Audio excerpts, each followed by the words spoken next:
Inflation اور purchasing power اور plus tax جو ہے اس کو اگر شامل کریں تو آپ یہ سمجھیں کہ 40% انکم جن کی پچھلے سال 1 لاکھ تھی تو وہ سمجھے کہ اس کی 60,000 انکم ہے.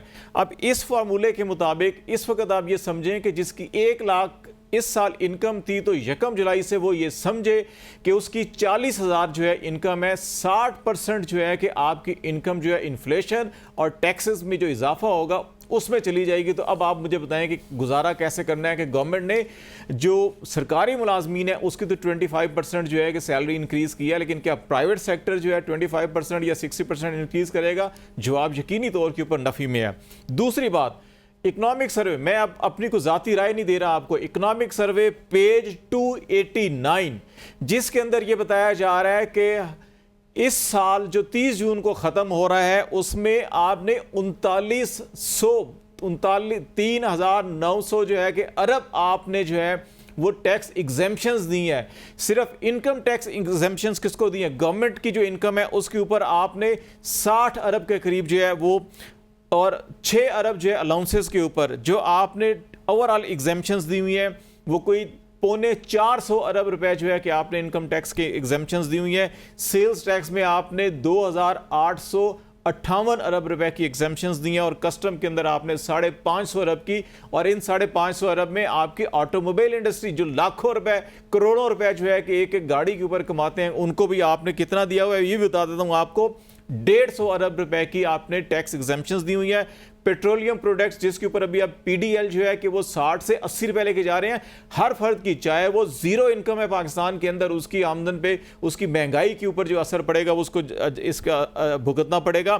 اس سال آپ نے پیٹرولیم پروڈکٹس کے اوپر 1,257 ارب روپے کی ٹیکس ایگزیمپشنز ایک دی ہیں, اور جو امپورٹ کرتے ہیں پیٹرولیم اس کے اوپر جو ہے کہ 81 ارب کی الگ دی ہیں.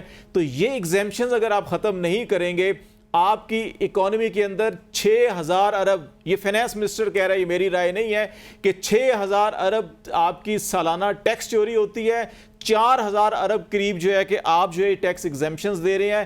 یہ آپ کے اب کتنا ہو گیا 100 ارب جو ہے کہ یہ آپ چلا جا رہا ہے, اور دوسری طرف جو ہے آپ 9,800 ارب سود کی ادائیگیوں پہ دینے ہیں اور آپ ٹیکس بیس انکریز کر نہیں رہے. اور مجھ اور آپ جیسے جو سیلریڈ کلاس ہے اس کے اوپر آپ نے 215 ارب روپے کا ٹیکس برڈن ڈال دیا. تو مجھے بتائیں کہ اضافی بوجھ ڈالا گیا, یقیناً اسی وجہ سے یہ ریئیکشن بھی سامنے آ رہا ہے. میں سلمان آپ سے جاننا چاہتا ہوں کہ سرکاری ملازمین کی تنخواہوں میں ہوا جی اضافہ ہو گیا ہے, اور 25% اور 23% جو انفلیشن ہے اگر اس کو کسی حد تک وہ بیلنس بھی کر رہا ہے, پھر ان کی دیگر مراحت بھی ہیں, لیکن پرائیویٹ سیکٹر ملازمین جو ہیں وہ پس رہے ہیں, اور اس کے لیے کوئی میکانزم بھی موجود نہیں ہے کہ ان کی تنخواہ کس طرح سے بڑھائی جائے. اس صورتحال میں آپ کیا سمجھتے ہیں, کوئی میکانزم نہیں ہونا چاہیے اس میں؟ اس پرائیویٹ سیکٹر ملازم کا کیا قصور ہے؟ بالکل کوئی قصور نہیں ہے نقی صاحب, اور بالکل میکانزم ہونا چاہیے. دیکھیں گورنمنٹ کے جو امپلائیز ہیں گورنمنٹ ان کا خیال رکھ رہی ہے, ان کو اگر انہوں نے 20 یا 25% سیلری ریز دی ہے تو پرائیویٹ سیکٹر بھی اسی ٹرینڈ کو فالو کر سکتا ہے. کوئی پرائیویٹ سیکٹر کے اوپر پابندی تو نہیں ہے کہ انہوں نے ایک حد تک جو ہے وہ سیلری ریز دینی ہے یا نہیں دینی. یہ پرائیویٹ سیکٹر کا اپنا ایک پرائیویٹ ایشو ہے اور وہ ان کو خود اس کے اوپر ڈیل کرنا ہے. یہ تو رہی پہلی بات. دوسری چیز جو ابھی گفتگو جو چل رہی ہے اس میں سب سے پہلے جو بات ہو رہی تھی کہ غریب عوام کا کیا قصور ہے کہ اس کے اوپر اتنا زیادہ ٹیکس جو ہے اس کا بوجھ ڈالا گیا ہے. غریب عوام کا قصور یہ ہے کہ یہ جو انہوں نے اپنی آستین میں پالے ہیں نا بزنس مین اور صنعت کاروں کے نام کے اوپر, یہ اب ان کا بوجھ جو ہے وہ اٹھا رہے ہیں. جس طرح بھی یہ ذکر ہو رہا ہے کہ پاکستان کے اندر 6,000 ارب روپے کی ٹیکس ایویژن ہے, تو یہ tax evasion please correct yourself, یہ پولیٹیشنز نہیں کر رہے. پولیٹیشنز تو سافٹ ٹارگٹ ہوتے ہیں, ہمیں نظر آتے ہیں, اس وجہ سے ہم ان کے اوپر تنقید کرتے ہیں کہ بتاؤ دبئی کی پراپرٹی کہاں سے لیے اور لنڈن کے فلیٹس کہاں سے لیے ہیں. جو بزنس کمیونٹی آپ کی ہے, جو بزنس مین ہیں, وہ کنٹریبیوٹ کر رہے ہیں اس ٹیکس ایویژن کے اندر جو تقریباً 6,000 ارب روپے کے قریب بنتی ہے. تو ڈراسٹک افیکٹس تو آپ نے اس کے اندر لینے ہیں. جس طرح پہلے بھی ذکر ہو رہا تھا کہ پاکستان کی 36% اکانومی جو ہے وہ انڈاکیومنٹڈ ہے, اور یہ سیکٹری انڈسٹریز اور پروڈکشن جو ہیں یہ انہوں نے اسٹیٹسٹکس دیے ہیں. تو یہ اسٹیگرنگ فگرز ہیں اور یہ شرمناک معاملہ ہے. جن چیزوں کے اوپر توجہ ہونی چاہیے یعنی ٹیکس بیس انکریز کرنے کے اوپر, اس میں جب آپ کو نئی انڈسٹریز کو لانا پڑے گا جیسے کہ ایگریکلچر ہے, جیسے کہ آپ کا ریٹیلرز کا ایک پورا سیکٹر ہے, جیسے کہ آپ کا ریئل اسٹیٹ کا سیکٹر ہے, تو پھر اس کے اندر آپ کو پتہ ہے سیاست شروع ہو جاتی ہے اور اس کے اندر پھر معاملات پیچھے رہ جاتے ہیں. گورنمنٹ وہ ٹف ڈیسیجن جو ہے وہ لے نہیں پاتی. ابھی جس طرح ذکر ہو رہا تھا جب بجٹ پریزنٹ ہو رہا تھا نیشنل اسمبلی کے اندر, تو Peoples Party walked out on the government and they said کہ جی یہ جو فاٹا کے اندر ٹیکس ایگزمپشنز ہیں آپ ان کو یقینی بنائیں. اب دیکھیں پھر دوبارہ بڑی تکلیف دہ صورتحال ہے کہ جو پروڈکشنز وہاں پہ ہو رہی ہیں اس ٹیکس فری زون کے اندر, اس کا کون حساب کتاب دے گا اور وہ کب تک چلے گی, یہ سلسلہ کب تک جاری رہے گا. دوسری پہ جب آپ چوری کی بات کرتے ہیں تو اب بجلی چوری کا ایک بہت بڑا ایشو ہے پاکستان کے اندر, تو یہ سارے کپل اپ ہو کے معاملات خراب ہوتے ہیں. میرا اس کے اوپر جو آخری جو بات میں کہنا چاہوں گا وہ یہ ہے کہ یہ بجلی چوروں, چینی چوروں, ٹیکس چوروں, منافع خوروں, حرام خوروں, سود خوروں کی جب اتنی بڑی فوج یہاں پہ اکٹھی ہوگی اور آپ کو حکمران صادق اور امین چاہیے ہوگا, تو یہ اسی طرح کا سرکس لگے گا جس طرح کا سرکس آپ ابھی دیکھ رہے ہیں. کبھی وہ آپ کو بجٹ اور مہنگائی کے نام پہ آئے گا, کبھی گورننس کی انکمپٹنسیز کے نام پہ آئے گا, اور کبھی پوری دنیا کے اندر جگ ہسائی کا سبب بنے گا. صحیح ہے, لیکن ایگزمپشن دے کے خود بھی حکومت میرے خیال میں کسی حد تک ایک عام آدمی کی جیب سے پولیٹیکلی بیلنس کرنا چاہتے ہیں. پھر تھوڑا آگے جی میں بالکل آپ کی طرف آتا ہوں. عمر دراز آپ بتائیے گا, آپ بتائیں کہ حکومت اپنے اخراجات میں, بڑا بنیادی سوال ہے, کمی کیوں نہیں کرتی؟ ابھی جیسے ذکر ہوا کہ سیاستدان تو فرنٹ پہ آ جاتا ہے لیکن اس کے پیچھے ایک اور بڑا طبقہ ہے جو کہ دکھائی نہیں دیتا اور وہ اس کا فائدہ اٹھا رہا ہے, تو پھر ظاہر اختیار تو حکومت کے پاس ہے. دیکھیے اعتزاز, ہمارے دو مسائل ہیں. ہمارا ایک مسئلہ یہ ہے کہ ہم اپنے اخراجات کو کم کریں, دوسرا ہم اپنی آمدن کو بڑھائیں. اب مسئلہ یہ ہے کہ ہم اپنے اخراجات کو کم نہیں کرتے. اخراجات سے مراد کون سے اخراجات ہیں؟ اخراجات سے مراد وہ ہیں جو آپ کے بابو, میں صرف اگر پنجاب کے تک آپ کو بتاؤں تو آپ کو اس بات کا اندازہ ہونا چاہیے کہ جو سرکاری گاڑیاں ہیں پنجاب کے اندر وہ تقریباً 25 سے 26 ارب روپے کا پیٹرول اور ڈیزل پی جاتی ہیں. ابھی ان کی باقی مینٹیننس ہے, باقی چیزیں اس سے الگ ہیں. اس بجٹ میں بھی پنجاب کے وزیر اعلیٰ آفس کا بجٹ بڑھا دیا گیا. اسی طرح سے وفاق کے اندر دیکھیں گے تو وزیر اعظم آفس کا یا ایوان صدر کا بجٹ بڑھا دیا گیا ہے. اس قسم کے جو عللے تللے ہیں وہ ہم کم کرنے کو تیار نہیں ہیں. مجھے یہ بتائیے, یہ جو سرکاری افسران ہیں, آپ اپنی ایمانداری سے بتائیے کہ آپ کے چیف سیکرٹری سے لے کے آپ کے پرنسپل سیکرٹری تک, ان کو ذرا لے جائیں پرائیویٹ سیکٹر کے اندر. میں دیکھتا ہوں یہ اتنے بڑے کانوائے کے اندر موو کرتے ہیں. یہ ریٹائرمنٹ کے بعد بھی چھوٹی چھوٹی گاڑیوں میں اور چھوٹے اپنے جو بھی ان کے وسائل ہیں اس پہ کیسے گزارا کر لیتے ہیں. تو پہلی بات تو یہ ہے کہ ہم ان عللوں تللوں کو کم نہیں کرنا چاہتے, ہم اپنے اخراجات کو کم نہیں کرنا چاہتے. ہم یہ سمجھتے ہیں چونکہ ٹیکس دینا ہے پاکستان کے اس بندے نے جو پکڑا گیا اس ٹیکس سسٹم کے اندر, سو ہمارا کام ہے عیاشی کرنا. ہم وہ عیاشی کریں گے, وہ سول افسران ہوں, وہ غیر سول افسران ہوں, وہ سیاستدان ہوں, وہ غیر سیاستدان ہوں, وہ جس کا بھی سرکاری مسائل کے اوپر ہاتھ پڑا ہوا ہے وہ بلا تفریق, بلا رنگ و نسل تفریق جو ہے اس کو آگے لے کے چل رہا ہے. دوسرا مسئلہ ہمارا یہ ہے کہ اگر ہم اخراجات کو کم نہیں کر پا رہے تو ہم اپنی آمدن کو بڑھائیں. آمدن کو بڑھانے کے لیے ہمیں کیا کرنا پڑتا ہے کہ آپ ٹیکس کے اندر لوگوں کو زیادہ سے زیادہ لے کے آتے ہیں, اور پھر وہ لوگ جن کا ٹیکس بنتا ہے ان سے ٹیکس لیتے ہیں, نہ کہ جو لوگ سسٹم میں آ گئے ہیں اور وہ ٹیکس دے رہے ہیں ان سے جتنا ہو ان کی حیثیت سے یا ان کی کیپیسٹی سے زیادہ ٹیکس لیا جائے. مجھے یہ بتائیے کہ آپ جس طرح خالد صاحب تذکرہ کر رہے تھے کہ سیلریڈ پرسن ہے, میری آپ کی تنخواہ میں سے ٹیکس کٹ کے ہمیں سیلری ہماری ملتی ہے, تو ہمیں تو ٹیکس چوری کا سوال ہی پیدا نہیں ہوتا. بھائی جان پرابلم کہاں ہے؟ پرابلم وہاں پہ ہے جہاں پہ بڑی بڑی کوٹھیاں ہیں, جہاں بڑے بڑے کاروبار ہیں, جہاں پہ آپ کی دبئی میں پراپرٹیز نکل آتی ہیں, جہاں پہ آپ کے پیناما نکل آتے ہیں. ان لوگوں کے پاس بڑے بڑے سٹورز ہیں. آپ حیران ہوں گے اس دور میں بھی, اس 2024 کے اندر بھی آپ بڑے شہروں میں چلے جائیں, لاہور میں, اسلام آباد, کراچی, جو بڑے, آپ کو ابھی بھی بہت سارے ایسے بڑے بڑے مالز ہیں یا بڑے بڑے ریسٹورینٹس ہیں, وہاں پہ آپ آن لائن پیمنٹ نہیں کر سکتے. آپ کیا کہتے ہیں کہ ان کو اگر کریڈٹ کارڈ یا ڈیبٹ کارڈ دیں گے تو وہ کہیں گے جی نہیں جی ہمیں کیش پے کریں. اور آپ کا ہمسایہ ملک انڈیا ہے, وہاں پہ بھکاری بھی اب جو ہے وہ سکین کروا کے آپ سے بھیک لیتے ہیں. تو جب آپ اس قسم کے اسٹیٹ افیئرس کے ساتھ چل رہے ہوں تو میرا نہیں خیال کہ ہم چیزوں کو آگے بڑھا پائیں گے. اس کی وجہ کیا بڑھانا چاہتے ہیں, کیوں نہیں کر پا رہے؟ صرف ایک نقطہ لے لیجئے گا, کیوں نہیں کر پا رہے؟ آپ کو یاد ہوگا عمران خان کے دور میں عمران خان نے ایک بار یہ کہا تھا کہ اگر مجھے ایف ڈی آر ختم کرنا پڑا میں ختم کر دوں گا. یہ نیشنل سیکیورٹی کا معاملہ ہے. یہ نیشنل سیکیورٹی کا معاملہ کیوں ہے؟ جنہوں نے ٹیکس کلیکٹ کرنا ہے وہ ٹیکس چوری میں ملوث ہے, وہ ان کاروباری افراد کو اسسٹ کرتے ہیں, وہ ان کو بتاتے ہیں کہ بھائی یہ ہے وہ راستہ جہاں سے آپ ٹیکس بچا سکتے ہیں. تو پھر کیا ہوگا؟ پھر آپ کی سیلری کم ہوگی, پھر میری سیلری کم ہوگی. کم سے مراد یہ ہے کہ وہ زیادہ حصہ وہ ٹیکس میں چلا جائے گا, تو ہم قابو آئے ہوئے ہیں ہم سب لوگ, تو وہ گورنمنٹ جو ہے وہ نچوڑ رہی ہے. بالکل صحیح ہے. اسی پہ وہی بات ہے نا کہ قاتل بھی وہی منصف بھی وہی. لیکن اس میں اسامہ کمیٹیاں بھی بنی, سفارشات, تجاویز, کفایت شاری کے معاملات, یہ سب کچھ چلتا رہا, مگر بہرحال وہ ٹرانسلیٹ نہیں ہوا بجٹ میں. اب بلکہ الٹا ہم نے یہ دیکھا کہ پارلیمنٹ اور سینٹ کے بجٹ میں 30% اضافہ کر دیا گیا ہے. اسی طرح دیگر معاملات, سرکاری ملازمین کا ذکر آپ نے سنا ہے. عام آدمی کا کیا قصور ہے؟ اب عام آدمی کا قصور یہی ہے کہ وہ جی پاکستان کا ایک عام شہری ہے, وہ کیوں اشرافیہ میں نہیں آ سکا, وہ کیوں کسی طرح سے کوئی سیاستدان نہیں بن سکا, اس کا کیوں نہیں کوئی دبئی میں پلازا نکل سکا, وہاں کیوں نہیں ریل اسٹیٹ میں وہ وہاں انویسٹ کر چکا, وہ پاکستان میں رہ کر کیوں کام کرتا ہے, پاکستان چھوڑ کر جا کیوں نہیں سکا, کہیں اور کام کیوں نہیں کر سکا, اس کا یہ قصور ہے اور کوئی اس کا قصور نہیں ہے. یہ وہ عام پاکستانی ہے, وہ کیڑے مکوڑوں کی طرح زندگی گزارے, بس اس کو 5 سال بعد ایک موقع ملے گا ووٹ کرنے کا, اس کے علاوہ کوئی نہ کوئی پوچھ سکتا ہے, نہ اس کو کوئی سہولت ملے گی. اب مسئلہ یہ ہے کہ 5 سال بعد وہ جو موقع ملا وہ بھی اس سے چھین لیا گیا ہے. اب اس کا قصور یہ ہے کہ اس کو فارم 47 کی حکومت ملی ہے, یہ اس کا قصور ہے. نہ اس کے بچے کے لیے یہاں پر تعلیم ہے, کروڑوں بچے اسکول سے باہر ہیں, نہ ان کے لیے صحت ہے. آپ دیکھ لیجئے اب تو حال یہ ہو گیا ہے اس ملک میں سیکیورٹی بھی نہیں ہے. آپ کو پتا ہے کہ جرمانہ ہو جاتا ہے, یعنی جو دکانیں ہیں جن پر لازمی ہے, یا ریسٹورینٹس وغیرہ جہاں جہاں لازمی قرار دیا, بینکس ہیں کہ جی آپ اپنی سیکیورٹی کا انتظام کریں گے, اگر وہاں گارڈ نہیں ہے تو وہاں کے مینیجر کو اٹھا کر پولیس لے جاتی ہے اور جرمانہ کیا جاتا ہے, جی آپ نے گارڈ کیوں نہیں رکھا. یعنی آپ دیکھیں کہ اس ملک میں اب سیکیورٹی بھی نہیں مل سکتی. آپ نے صاف پانی پینا ہے اپنے خرچے پر, آپ کو صحت چاہیے اپنے خرچے پر, تعلیم چاہیے اپنے خرچے پر. آپ پرائیویٹ ہاؤسنگ سوسائٹیز میں چلے جائیں, وہاں آپ کے پاس پیسہ ہے تو آپ اپنے خرچے پر چیزیں جو ہے استعمال کر سکتے ہیں. پیسہ ہے تو اپنے سولر کا انتظام کر لیں, اب بجلی بھی آپ کو نہیں مل سکتی. پیسہ ہے تو اپنے پانی کا انتظام کریں, اپنی خوراک کا انتظام کریں. یعنی حکومت نے ہاتھ کھڑے کر دیے ہیں, ریاست کی طرف سے انہوں نے کہا آپ کو کچھ نہیں مل سکتا.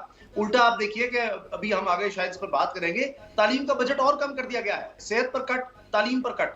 تو مجھے بتائیے کہ یہ جو قرض کہتے ہیں جی ہم نے قرض لیا ہے اس کو واپس کرنا ہے, تو یہ قرض عام آدمی کے لیے تو لیا ہی نہیں گیا. یہ تو آپ دیکھیے, کیا آپ کو prime minister house, president house دیکھ لگتا ہے کہ کسی غریب ملک میں آ گئے ہیں؟ اور جن ملکوں میں جا کر آپ آگے جوتی پھیلا رہے ہوتے ہیں, بھیک مانگ رہے ہوتے ہیں, وہ 10 ڈاؤننگ اسٹریٹ آپ دیکھیں, جتنے سیکیورٹی کا عملہ, جتنا عملہ کہہ لیں آپ, سٹاف جو ہے ہمارے پرائم منسٹر پریزیڈنٹ کے پاس ہے, یا اسپیکر کے پاس ہے, یا چیئرمین سینٹ کے پاس ہے, یا جو مراتب کے پاس ہے, دنیا کے امیر ترین ملکوں سے زیادہ ہوں گی. میں آپ کو بڑے وثوق سے کہہ رہا ہوں, امریکہ یا جاپان یا برطانیہ یا فرانس, جرمنی, کینیڈا, جو ترقی یافتہ ترین ممالک ہوں گے, ان سے زیادہ فیسلٹیز ہمارے یہ لوگ انجوائے کر رہے ہیں. یعنی بجلی, گیس, ہر چیز فری ہے, رہائش اتنی ملتی ہے, پیٹرول, گاڑیاں, اتنی زیادہ گاڑیاں تو ان ممالک کے پاس نہیں ہیں. تو یہ قرض جاتے کہاں رہے ہیں؟ ایف بی آر کو جب قرض ملا ہے وہاں فرنیچر مل گیا, وہاں گاڑیاں آ گئی ہیں, اور کہتے ہیں جو آٹومیشن ہو رہی ہے, اس آٹومیشن سے جناب ہم بڑے پکڑیں گے. یہ اسحاق ڈار صاحب پتہ نہیں کتنے سالوں سے ہمیں کہانیاں سنا رہے ہیں. وہ جی 30-40 لاکھ لوگوں کا ہمارے پاس ڈیٹا ہے, 30-40 لاکھ لوگوں کا ہمارے پاس ڈیٹا ہے جو بڑے امیر لوگ ہیں اور وہ ٹیکس نہیں دیتے. آج تک تم نے دیکھا نہیں ان کے لیے کیا کیا گیا ہے, کہاں ہیں وہ لوگ؟ وہ تو جناب ان کو پروٹیکٹ کیا گیا, ان کو الٹا پروٹیکٹ کیا گیا اسامہ, یقینی طور پر اس بجٹ میں تو یہی دکھائی دے رہا ہے. لیکن ان سے اتنے پوچھ لیں, اتنی جرات کر لیں کہ جی یہ بتا دیجئے کہ آپ نے بالکل جائز کمائے ہوں گے. اس ملک میں پتہ نہیں کیا, ان کے لیے تو دودھ اور شہد کی نہریں بہ رہی ہیں, جہاں 10 کروڑ آبادی, جس طرح جمیل صاحب نے فرمایا کہ 10 کروڑ لوگ تو خطے غربت سے نیچے چلے گئے ہیں. کروڑوں بچے دیکھیے, تعلیم سٹنٹڈ گروتھ ہے, خوراک نہیں ہے, ہم کس چیز کو روئیں؟ کوئی سوچ سکتا ہے؟ ہاں, صرف دبئی میں ہم میرا تخیل ہے دوسرے تیسرے نمبر پر آئے ہیں. کیا امریکہ, کیا یورپ, کوئی ملک ہمارا مقابلہ ہی نہیں کر سکتا. وہ ہمارا جی مقابلہ ہی نہیں ہے اسامہ بھائی, اس معاملے میں تو یقینی طور پر ہمارا مقابلہ نہیں ہے, شاہی اخراجات کی بھی اگر بات کی جائے. لیکن خالد جمیل صاحب, حکومتی نمائندوں اور ملک کی ٹاپ بیوروکریسی کے لیے تو یقیناً وہ تمام فیسلٹیز ہیں جس کا ابھی آپ نے فگر میں بھی ذکر کیا, فری بجلی ہے, فری گیس ہے ان کے لیے, ان کے بچوں کے لیے بھی اگر وہ سرکاری اسکول میں, پہلے تو وہ نہیں پڑھتے لیکن سرکاری اسکول میں ان کے لیے بھی وہ مراعات بھی ہیں. اس کے علاوہ دیگر مراعات کی ایک لمبی فہرست موجود ہے. لیکن اس صورتحال میں آپ کیا سمجھتے ہیں کہ کیا عوام کا معاشی قتل تو وہی نہیں کر رہے جو خود کو عوام کا نمائندہ کہتے ہیں؟ دیکھیں, پاکستان میں سب سے بڑا مسئلہ جو ہے کہ وہ مس ٹرسٹ کا ہے. ایک ٹرسٹ ڈیفیسٹ پاکستان میں اس لیے پایا جاتا ہے کہ جو میں اور آپ سب مل کے جو ٹیکس دیتے ہیں وہ ٹیکس ہم پہ خرچ نہیں ہوتا. آئین پاکستان یہ گارنٹی دیتا ہے کہ میری تعلیم, میری صحت, میرا علاج, میرا